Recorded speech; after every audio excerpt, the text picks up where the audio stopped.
Une fois de plus, bonsoir et bienvenue à tous. Nous sommes là pour partager l'évolution du monde. Nous sommes là pour partager ce qui va devenir un pilier central dans l'intelligence artificielle très bientôt.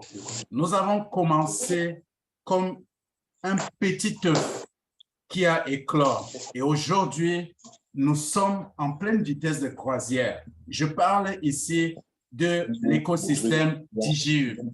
L'écosystème DJU, un petit rappel pour ceux qui ne le savent pas, ceux qui ne comprennent pas encore, DJU, c'est une entreprise qui fait dans le digital, qui fait dans le numérique, d'où l'appellation DJU.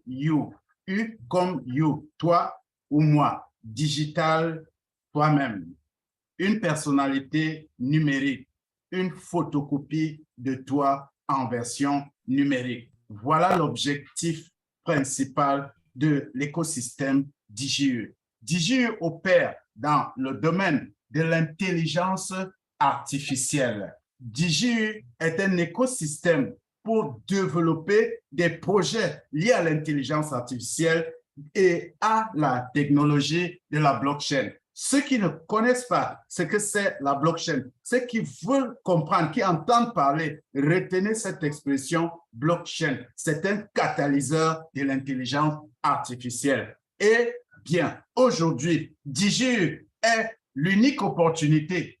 Je répète, DJU est l'unique opportunité qui te permet de devenir copropriétaire d'un écosystème de technologie et bien entendu de tirer des revenus de l'utilisation commerciale de ces technologies modernes et qui seront encore plus modernes demain. Je n'ai pas dit que DJU est la seule entreprise d'intelligence artificielle ou de blockchain. Non, mais je dis ceci, DJU est la seule qui est sociale, qui est humanisée, qui permet à tout un chacun de nous de détenir des actions, de devenir copropriétaire de écosystèmes de l'intelligence artificielle et de bénéficier des dividendes ou des bénéfices de la commercialisation de ces technologies. Eh bien, DJU, c'est plus de 182 pays. C'est exceptionnel, les amis. C'est plus de 100 000 partenaires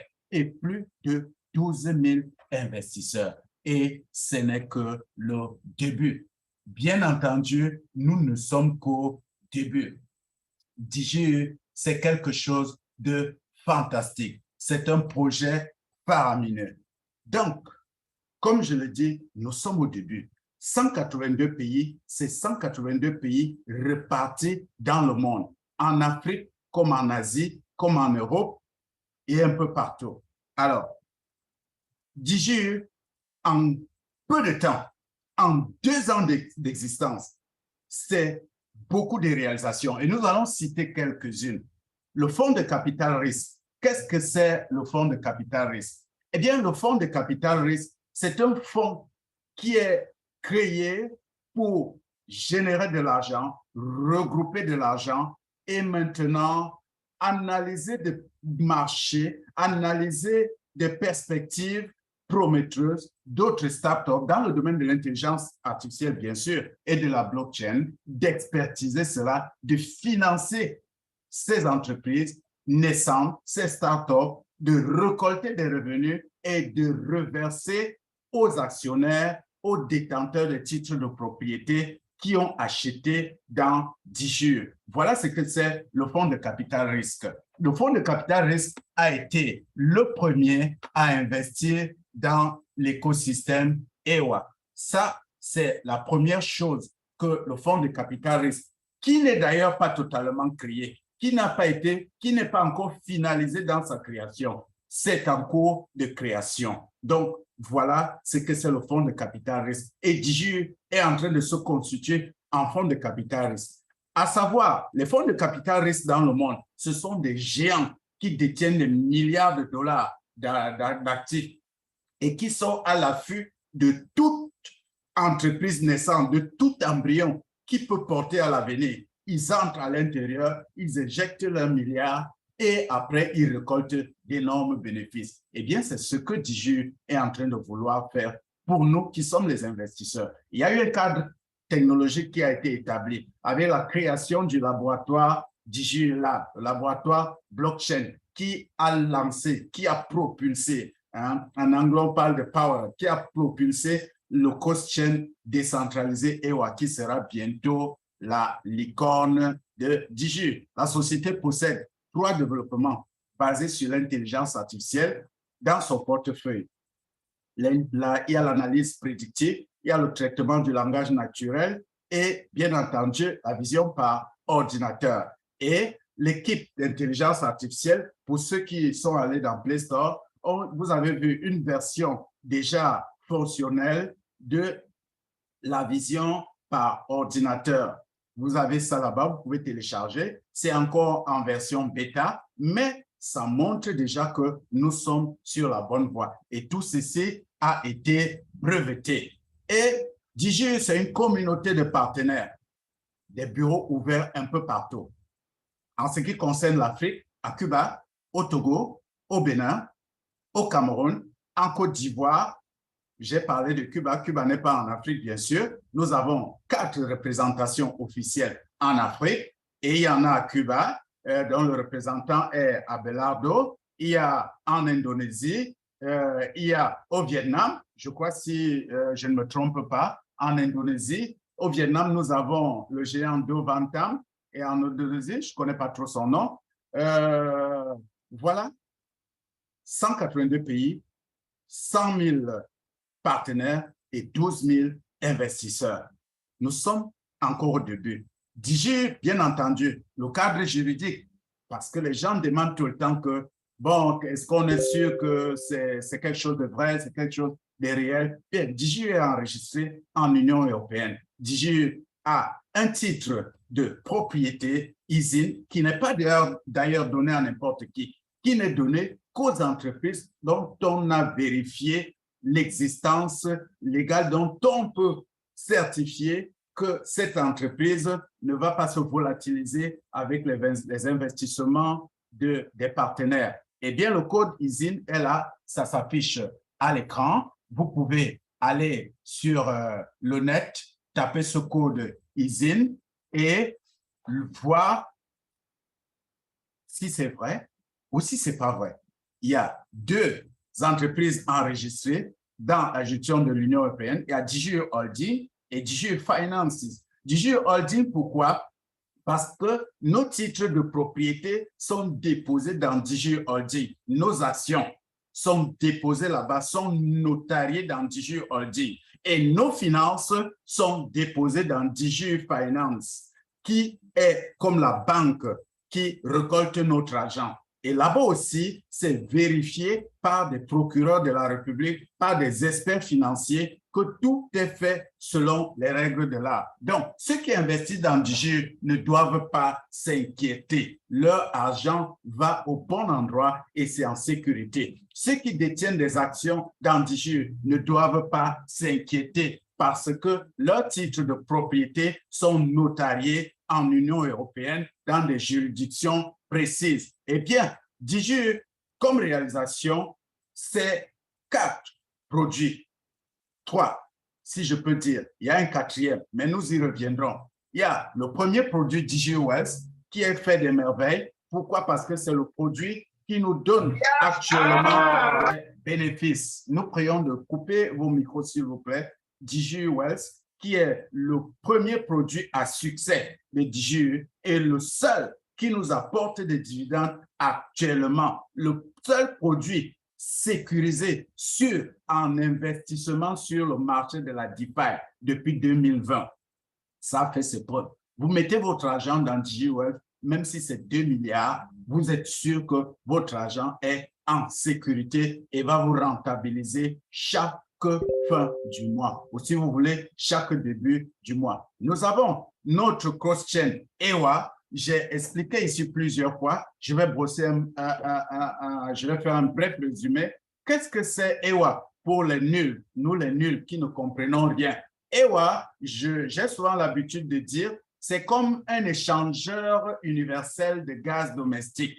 Tout le monde, en Afrique en tout cas, la plupart des pays africains utilisent des bonbonnes de gaz. Et je dis souvent que, imaginez que quelqu'un se positionne comme un échangeur universel de bonbons de gaz. Bon, il y a plusieurs sociétés, vous le savez bien, surtout, par exemple, les mamans. Vous avez le gaz du fournisseur X. Vous ne pouvez pas aller chez le fournisseur Y et il vous donne un autre gaz en échange de ce que vous avez. Vous êtes obligé d'apporter la même bouteille du même fabricant ou alors du même distributeur pour avoir le gaz. Mais imaginez que quelqu'un se place et il vous dit que, bon, apportez n'importe quelle bouteille, je vous donne n'importe quel gaz moyennant une somme de 200 francs de plus sur le prix du gaz. Je vous assure, vous allez courir. Eh bien, c'est ça, EWA. EWA est venu rendre les blockchains intercommunicables. Certaines communiquaient, c'est vrai, mais à une lenteur énorme et à des coûts énormes. Solana, par exemple, qui a un code EVM qui ne communique pas facilement ou alors presque pas avec les autres blockchains, seul EWA a pu interconnecter ces blockchains. Vous comprendrez plus tard. Retenez seulement que c'est une mine d'or pour ceux qui vont acheter le jeton EWA quand ce sera disponible. C'est pour cela que nous parlons de potentiel licorne. Qu'est-ce qu'une licorne? Une licorne est un projet qui a la potentialité de faire minimum 1 milliard de dollars de chiffre d'affaires au lancement. Et EWA, vu les contrats, les subventions, les partenariats qui pleuvent, nous savons que EWA va dépasser les 1 milliard de dollars. Permettez-moi de dire ceci. Retenons ceci. DigiU paye les dividendes seulement avec DigiU Wealth. Et DigiU Wealth est le plus petit des produits de DigiU pour le moment. Partenaires, investisseurs ou potentiels investisseurs, imaginez ce que sera le dividende au lancement de EWA.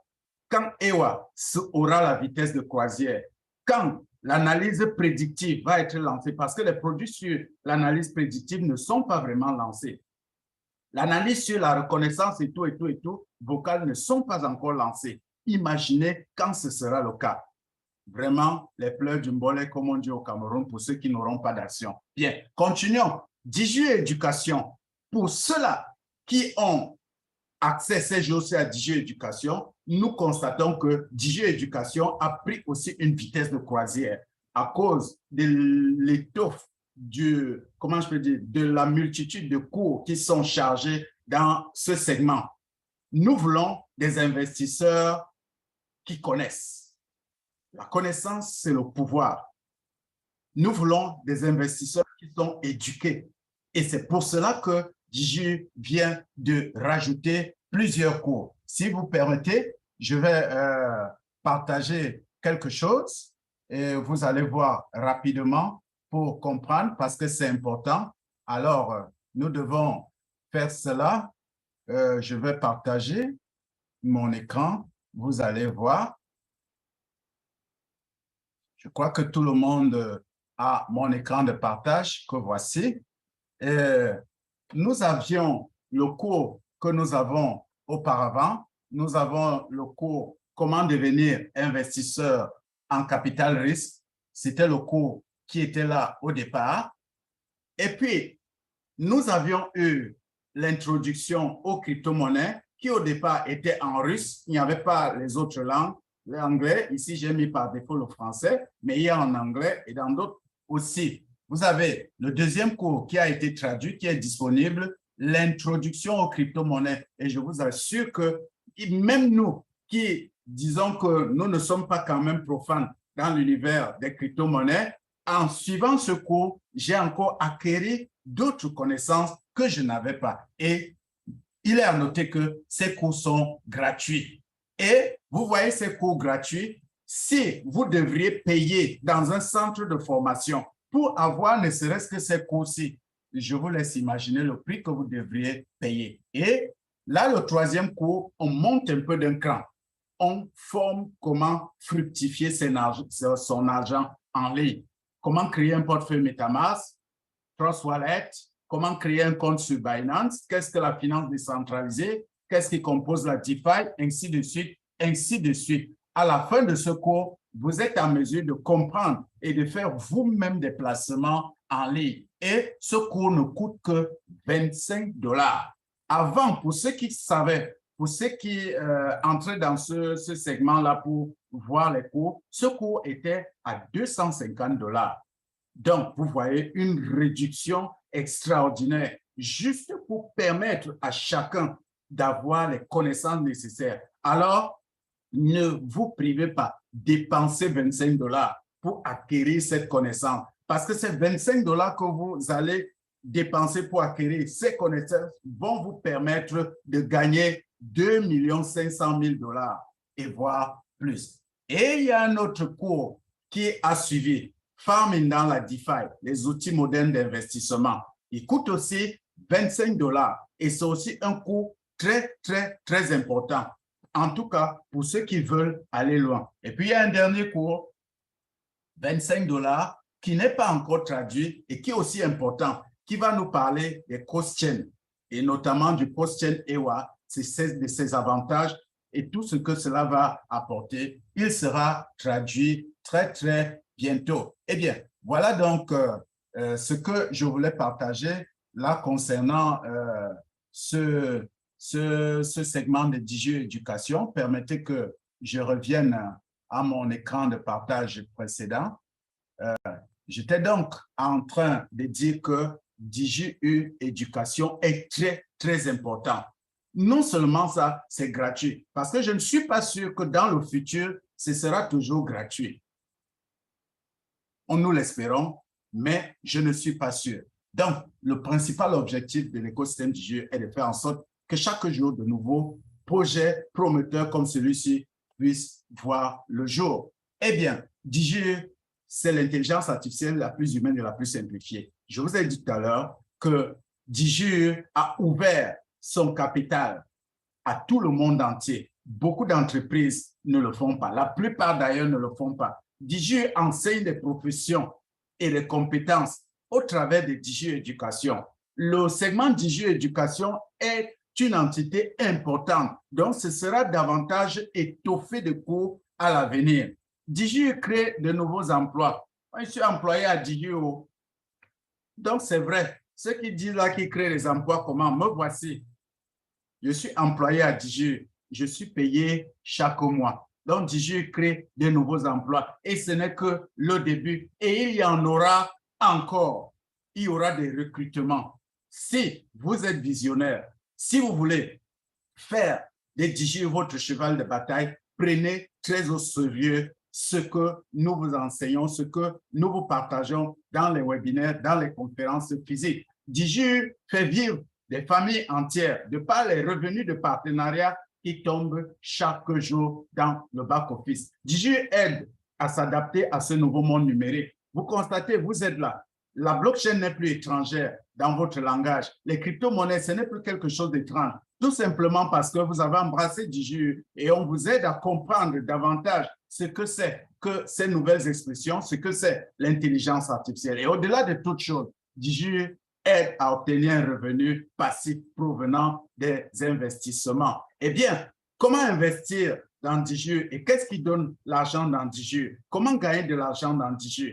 La première manière de gagner de l'argent, c'est des dividendes. Eh bien, achetez les actifs, achetez les titres de propriété, achetez la poule qui va vous pondre un œuf d'or tous les 3 ou 6 mois, jusqu'à votre mort, jusqu'à ce que vos enfants vont hériter dans le futur. Investissez dans les produits technologiques tels que Digio Wealth. Investissez, faites votre placement là-bas et recevez des bénéfices chaque mois. Ça ne saute pas. Ça peut être beaucoup, ça peut être petit, ça peut être moyen, mais ça ne saute pas. Chaque mois, vous êtes sûr de recevoir quelque chose. Vous allez gagner aussi sur la valeur mobilière des titres de propriété. Ça veut dire l'augmentation de la valeur des dividendes. Nous avons commencé avec Digio à 0,02. Si mes souvenirs sont bons, aujourd'hui, nous sommes à 0,2. Donc, en langage cryptographique, on dira que Digio a brûlé un 0 et ce n'est que le début. Retenez-le toujours. vous pouvez gagner par le programme d'affiliation.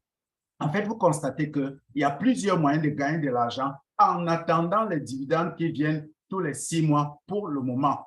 Construisez un réseau d'affiliation. Partagez le projet. Ne vous taisez pas. Ne fermez pas votre bouche. Qu'on vous engueule, qu'on dise quoi, partagez le projet. Dites, dites, redites, redites et dites encore. Ça va vous permettre de construire un réseau de partenaires qui vous servira non seulement maintenant dans DigiU, mais beaucoup plus encore dans le futur. Eh bien, la base technologique de DigiU, c'est l'intelligence artificielle. C'est dans l'intelligence artificielle que DigiU opère. C'est dans l'informatique, c'est dans le numérique, c'est dans les ordinateurs intelligents que sont les ordinateurs standards tels que nous connaissons et les smartphones. Et là aussi, pour permettre l'apprentissage des nouvelles langues, le raisonnement, la résolution des problèmes complexes. Et vous devez savoir, nous devons toujours savoir que l'intelligence artificielle est le secteur le plus rentable au monde. Et c'est celui qui connaît une croissance qui ne s'arrêtera peut-être qu'à la fin des temps. Si je me trompe ou si je mens, dites-moi si vous connaissez une seule entreprise de télécom qui a fermé, qui a fait faillite. À ma connaissance, il n'y en a pas. Alors, c'est quelque chose qui va toujours évoluer. Nous ne sommes qu'au début de l'intelligence artificielle. Bientôt, il y aura des clés USB de 5000 gigas. Une clé USB de 5000 gigas. Certains riront, mais rira bien qui pointera le dernier. De nos jours, l'intelligence artificielle est déjà adoptée. Tout le monde a un smartphone. La preuve, nous sommes tous connectés, ou du moins ceux qui sont là actuellement, nous sommes connectés. Tout le monde a un smartphone, tout le monde a une Smart TV ou alors un écran plasma. Et bientôt, ce sera encore plus simplifié et ça va aider même à guérir certaines maladies lorsqu'on va pouvoir décoder le génome humain, lorsqu'on va pouvoir séquencer l'ADN pour enlever, par exemple, les gènes du cancer, les gènes de maladies d'Alzheimer et tout et tout. Et ça, c'est l'intelligence artificielle. Et DigiU opère dans ce domaine-là parce que les logiciels concrets, c'est pour reconnaître, par exemple, l'état de quelqu'un qui est malade, ainsi de suite. Bon, c'est un vaste domaine. Nous n'allons pas en parler pour le moment. La blockchain est la base qui constitue le développement de DigiU. Nous en avons déjà parlé dans plusieurs webinaires. La blockchain est un registre décentralisé sur plusieurs ordinateurs éparpillés dans le monde dont il est possible de modifier, de falsifier les blocs intégrés à cette chaîne-là. C'est une base de données qui ne possède pas d'ordinateurs centraux. C'est ce qui garantit la sécurité dans la blockchain. Et c'est une technologie que les gens ne maîtrisent même pas encore. Il y a beaucoup de gens, quand vous parlez de blockchain, c'est comme si vous avez vu un film de science-fiction et puis vous lui racontez comment, je ne sais pas quoi, des choses qui n'existent pas. Eh bien, elle est réelle, elle fonctionne, elle est éprouvée, elle est sûre, elle est fiable. Et beaucoup de gouvernements déjà s'intéressent à cela. Et vous aussi, vous devez être curieux et vous intéresser à cela. Et d'ici 2030, ça va générer d'énormes sommes, de l'argent à vous donner les mots de tête, à n'en pas finir, que vous ne pouvez pas compter. Eh bien, de toute façon, nous voulons faire partie de ce gâteau international et couper, si possible, la plus grosse part. Parce que d'ici 2025, ce sera géant. 2025, c'est dans quelques jours, si on peut dire comme ça. 2025 n'est plus loin. Et aujourd'hui, l'intelligence artificielle et la blockchain, ce sont des instruments du progrès. Ça nous aide à créer, comment je peux dire, à éliminer la fracture qu'il y avait avec d'autres personnes. DigiU opère dans ce domaine avec succès. Alors, prenez bien soin de ce que nous disons, enregistrez cela. En résumé, DigiU, c'est une communauté de partenaires, une base technologique et un fonds de capital risque. C'est ça que constitue DigiU. Et voilà, vous pouvez voir à l'écran les différents détails. La communauté de partenaires est constituée de DigiU Partners, qui a le centre de marketing d'affiliation dont nous dépendons, DigiU User Account, qui est chargé de l'assistance technique, de l'enregistrement et de la gestion des problèmes que les investisseurs ont. Il y a la base technologique, comme je l'ai dit plus tôt, qui est là pour développer des logiciels, qui est là pour nous préparer la nourriture qui va nous faire manger dans 10 jours. Permettez que je le dise comme ça. Et il y a déjà l'analyse prédictive, la vision par ordinateur, le traitement du langage naturel et le fonds de capital risque dont j'ai parlé tout à l'heure. Eh bien, voilà les réalisations de DigiE. En moins de 3 ans, voilà ce que nous avons fait. Nous sommes en avance sur notre feuille de route. Il y a le produit d'investissement sur le marché de la DeFi qui est DigiWealth. Il y a EWA qui est le quotient décentralisé qui est déjà prêt. EWA n'est pas encore déployé sur le réseau commercial, le mainnet. Pourquoi? Parce que vous savez que les crypto-monnaies ont subi une zone d'ombre, une zone noire ces temps-ci. Dieu merci, le marché est en train de se relever. Et DigiE ne voulait pas lancer son bébé sur le marché avec ce climat-là qui n'était pas propice. Alors, mieux vaut reculer pour mieux sauter. C'est ce qu'on dit souvent et c'est pour cela que nous avons attendu. Il y a DigiE Éducation, comme je le disais, qui est chargé de nous éduquer, de nous apprendre afin que nous puissions comprendre pourquoi nous mettons notre argent dans DigiE. Il y a DigiE High-Tech qui a réalisé ce que je viens de dire, vision par ordinateur, traitement de langage naturel, analyse prédictive et en cours de développement, notre propre fonds de capital risque. Et bien rapidement, la feuille de route pour terminer notre exposé. En 2019, le projet a été lancé. Ce que je voudrais que vous reteniez ici, en 2020, voyez ce qui est écrit, versement de dividendes en décembre. Mais en 2023, on parle encore de versement de dividendes. Ça prête à confusion. En analysant, on constate simplement que DigiE ne verse même pas encore des dividendes. On parle de dividendes, mais ce ne sont même pas des vrais dividendes. Ce sont des bonus. C'est pour cela que vous voyez, c'est écrit versement des dividendes et en 2023, encore versement de dividendes. En fait, le véritable premier dividende de DigiE, c'est en 2023, en fin d'année 2023. Et nous sommes en avance parce que ce qui était prévu en 2023, nous avons commencé un peu en 2020, 1 an seulement après le lancement, du jamais vu dans ce monde en termes de rentabilité sur les entreprises. Et l'autre date qui nous intéresse, 2028, développement d'un écosystème d'interaction de personnalités numériques. Souvenez-vous qu'au début, je vous ai parlé que DigiE, l'objectif final, c'est de te dédoubler en numérique, donc de créer une version de toi en numérique. Et quand on parle d'une version de toi en numérique, c'est le métaverse, le méta-univers, selon au choix des appellations. Et en 2030, ce développement va être à son apogée, ce qui va rendre DigiE à la pointe de ce domaine-là. Parce que souvenons-nous, en termes de métaverse, DigiE avait commencé l'histoire du métaverse, les autres n'en parlaient pas encore. Facebook n'en parlait pas encore. Microsoft n'en parlait pas encore. C'était déjà dans la feuille de route de DigiE. Donc, nous sommes en avance. Et ceci nous prouve que nous sommes dans quelque chose de géant. Eh bien, pour maintenant terminer notre programme, notre planning, notre feuille de route en 2022, nous devons terminer le test alpha qui est déjà même presque terminé. Il reste juste quelques petites choses à peaufiner là-dedans et avant de le lancer dans le mainnet, organiser le premier hackathon EWA. Un hackathon, c'est quoi? Ce n'est qu'un concours d'intelligence artificielle où chacun vient démontrer ce qu'il a créé de nouveau et où il sera primé. Présenter de nouveaux produits, de nouvelles technologies, notamment le métaverse, le Web 3.0, développer des activités de fonds de capital risque et augmenter le nombre de projets dans le portefeuille. Nombre de projets dit beaucoup plus d'argent pour nous. Augmenter aussi la communauté des partenaires. Jusqu'à 300 000 personnes. Organiser des visites officielles dans les principales régions du projet. Ah, tiens, les visites officielles.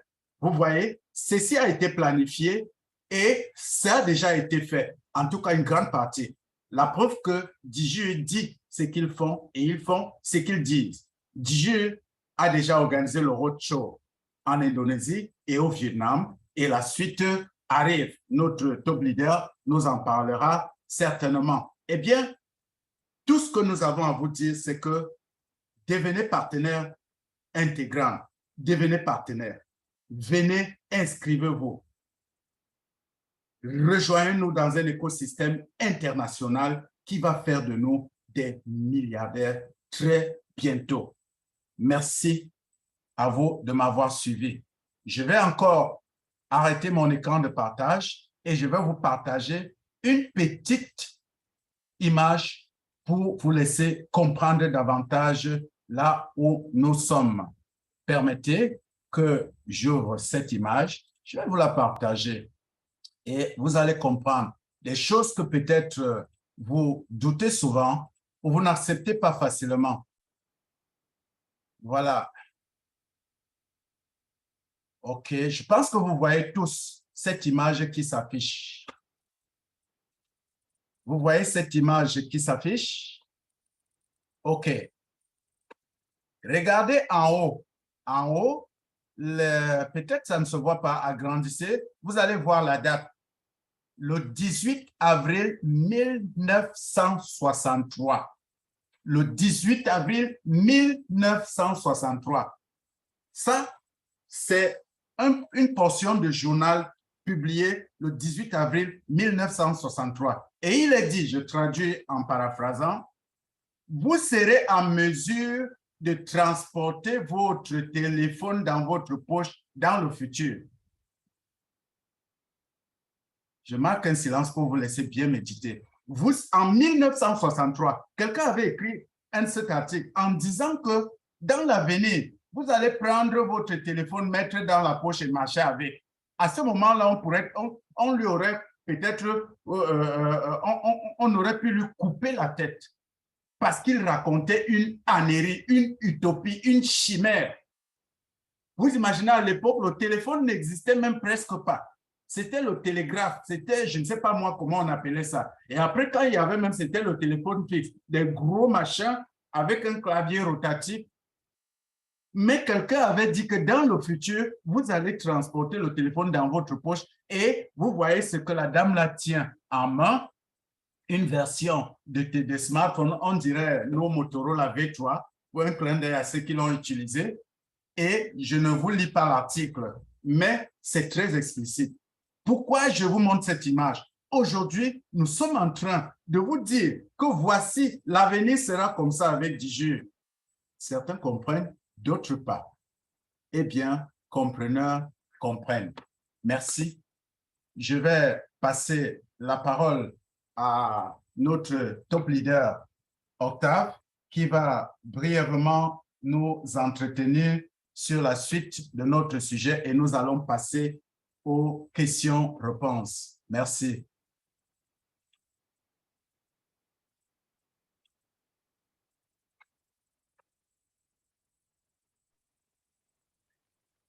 Alors, le pays qui a été visité, c'était le Vietnam, où il y a eu beaucoup d'événements, la rencontre avec des entreprises, la rencontre avec des investisseurs d'un certain niveau, et puis la grande conférence et tout ça. Après ça, il y a eu la conférence en Indonésie. Et ce qui a marqué vraiment les dirigeants sur ces conférences qui se sont déroulées en Asie, c'était la qualité de la conférence, la qualité des conférences, la qualité de l'organisation. D'accord? Quand j'ai parcouru tous les documents sur les roadshows, ça va marquer. Ils ont beaucoup insisté sur la qualité des événements, le niveau de l'organisation. Et quand je pense que le prochain roadshow sera en Afrique, et particulièrement en Côte d'Ivoire, et ça nous interpelle tous, ça m'interpelle au premier niveau, et nous avons déjà commencé à faire les organisations. Alors, je vous informe de façon officieuse, tous les leaders et tous les participants à cette réunion, que nous aurons, sauf changement de dernière minute, la conférence en Côte d'Ivoire la première semaine du mois d'octobre. Sauf changement. La première semaine du mois d'octobre, nous recevrons la visite des dirigeants de l'IU en Côte d'Ivoire. Alors, mais il y a un bémol. Il y a un petit bémol en ce moment, et particulièrement sur nos réalisations du mois de juillet. il a été constaté que le mois de juillet, les investisseurs ont baissé les bras dans les différents investissements. Et on a demandé à tous les leaders de justifier pourquoi une telle situation. Et donc, dans les questions-réponses tout à l'heure, je vais vous donner la parole pour que vous puissiez nous dire pourquoi, qu'est-ce qui se passe dans vos pays, dans votre localité, pour que les gens ne payent pas leur mensualité sur les packs et pourquoi les gens n'achètent pas de nouveaux packs malgré la promotion qui est en cours, qui est vraiment très alléchante. Pourquoi on peut avoir une baisse de chiffre d'affaires et une baisse de chiffre d'affaires qui est en train de mettre un peu du plomb dans l'aile dans nos prévisions d'arrivée des dirigeants de TIJU en ce moment. Parce que quand on parlait de l'organisation et du budget, ils ont mis sur la table le fait que, par exemple, en Côte d'Ivoire, on a fait moins de 4 000 dollars le mois de juillet, d'accord? Au Cameroun, on a fait moins de 3 000 dollars. Au Togo, on a fait moins de 2 000 dollars. Et ils ne comprenaient pas pourquoi les chiffres ont baissé alors que par le passé, c'est des pays dans lesquels on faisait entre 8 000 et 10 000 dollars tous les mois. Ils ne comprennent pas. Donc, vraiment, tout à l'heure, chers leaders, vous allez revenir sur ces choses-là pour nous dire pourquoi les chiffres ont baissé. Alors, concernant la conférence en Côte d'Ivoire, c'est quelque chose d'inédit.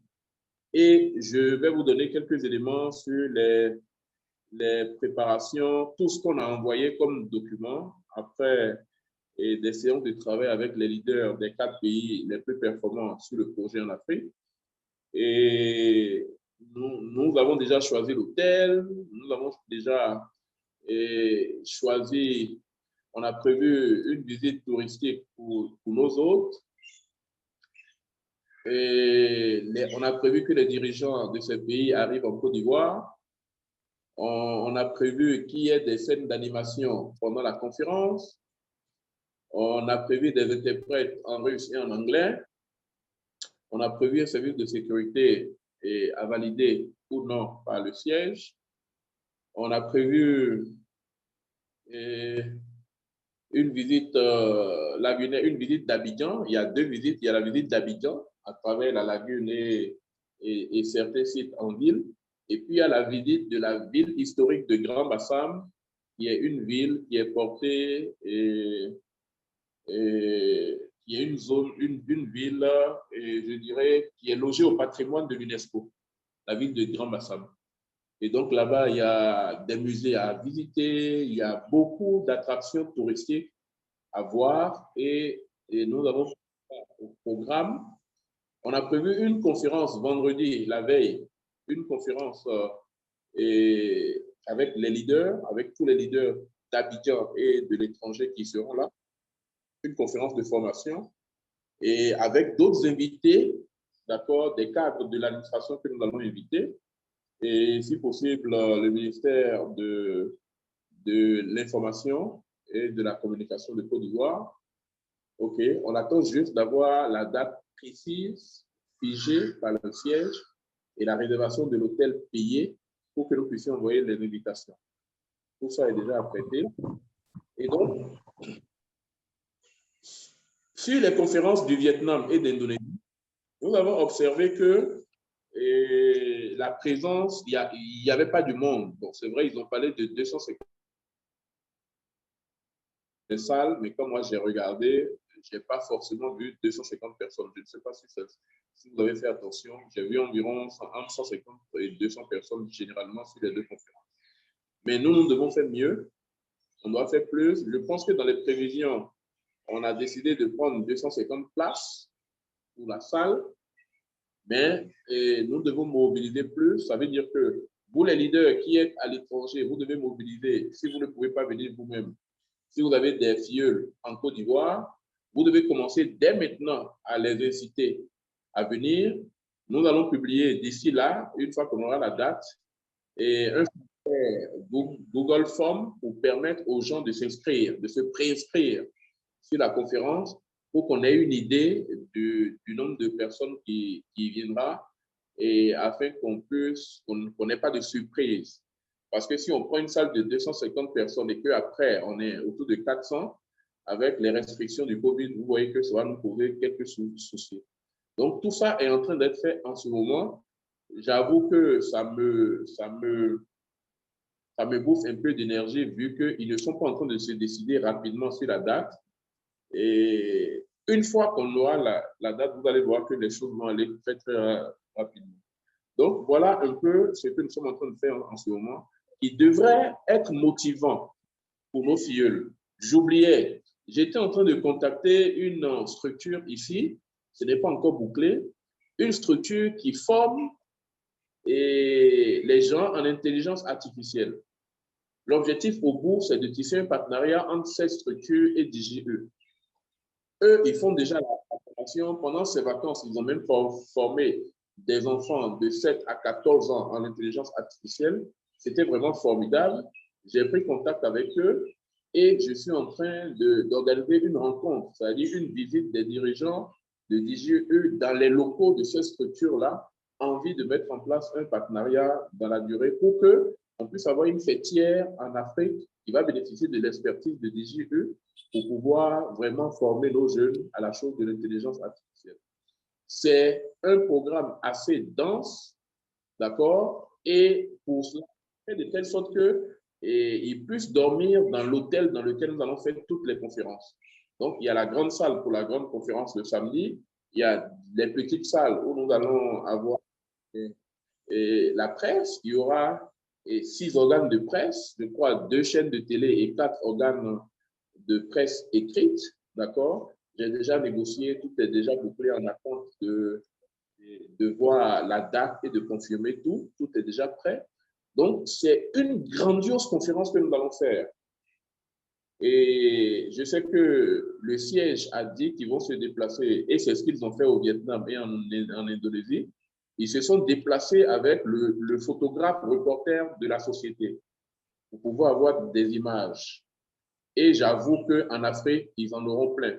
Le défi que nous devons relever, vu qu'ils sont très satisfaits, en ce moment, ils n'ont pas encore donné tous les résultats au niveau statistique, au niveau des données en termes de statistiques sur les 2 conférences. Ils continuent de travailler là-dessus selon ce qu'ils m'ont dit. Mais nous devons en Afrique faire tout pour battre le record de la mobilisation et de la qualité de l'organisation. Donc, des autres pays, on va tout faire pour qu'ils viennent ici une semaine avant pour que tout le monde puisse mettre la main à l'organisation, pour qu'on soit ensemble à travailler et que des gens ne viennent pas comme des étrangers pour venir s'asseoir dans la salle. Tout le monde doit participer pour que la fête soit belle. Et moi, je suis en train de prendre vraiment toutes les dispositions pour que les leaders qui viennent soient à l'aise, pour que les conférences se déroulent dans de très bonnes conditions et que ce soit un temps de partage et de communion qui vont amener d'autres personnes qui n'étaient pas sur le projet à venir et qui vont permettre à ceux qui ont pris des packs de $100 et de $250 qui se sont assis à pouvoir rêver à prendre des packs de $2000, de $3000, de $5000 pour que le projet se grandisse. Plus nous allons investir, plus nous allons amener les gens à investir et plus le projet va courir plus vite et plus nous serons vite payés. C'est ce que les gens ne comprennent pas. Ceux qui ont pris des packs de $100, de $200 qui attendent l'entrée en bourse, ceux-là nous retardent beaucoup. Vous voyez, il faut acheter des packs, c'est dur, on n'a pas beaucoup de moyens en Afrique, c'est vrai. Et quand vous voyez aujourd'hui l'hégémonie de la Russie à travers le monde et particulièrement en Afrique, quand vous suivez l'actualité, que vous regardez comment les choses se passent, je vous assure, quelque chose d'extraordinaire est en train de se produire autour de nous. Ouvrons les yeux et nous allons voir. Et je devais être en Russie avec la conférence de Solar Group, malheureusement, et ils m'ont refusé le visa. Sinon, j'avais déjà un programme pour aller au siège de DGE.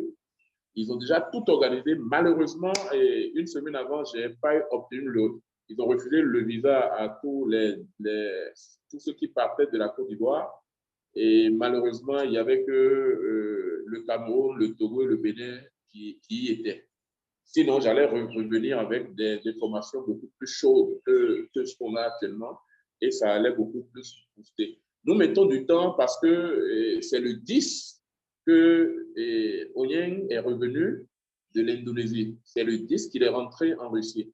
Alors qu'on a commencé l'organisation, les préparatifs depuis le mois dernier, et il fallait l'attendre pour qu'il voit les fiches techniques, les propositions et tout ce qu'on est en train de faire avant que ça ne bouge. Et là, ils m'ont dit d'attendre encore une semaine pour qu'ils tirent tous les enseignements des roadshows sur ces deux pays-là avant de pouvoir donner la date fixe. Ils ont donné une fourchette entre la dernière semaine de septembre et la première semaine d'octobre, mais je sais que nous allons tous aller vers la première semaine d'octobre pour qu'on ait plus de temps pour l'organisation et pour ceux qui vont voyager, les achats de billets et tous les autres. Donc, voilà de façon globale ce que nous sommes en train de faire en ce moment. Et faut-il que je le dise, et les conférences seront payantes. Les conférences seront payantes et nous sommes en train de réfléchir. Et comme nous sommes à une conférence ouverte, on va donner la parole pour que les gens puissent donner leur point de vue par rapport à ça, avantages et inconvénients, et pour que ça puisse mettre plus de sérieux à l'organisation de notre conférence et que ceux qui doivent venir, qu'on puisse le savoir d'avance pour qu'on n'ait pas de surprises désagréables. Donc, voilà de façon globale ce que je voudrais dire sur les roadshows. Et je voudrais repasser la parole au modérateur pour qu'il nous conduise dans la séance. Merci beaucoup, Gérard. D'accord.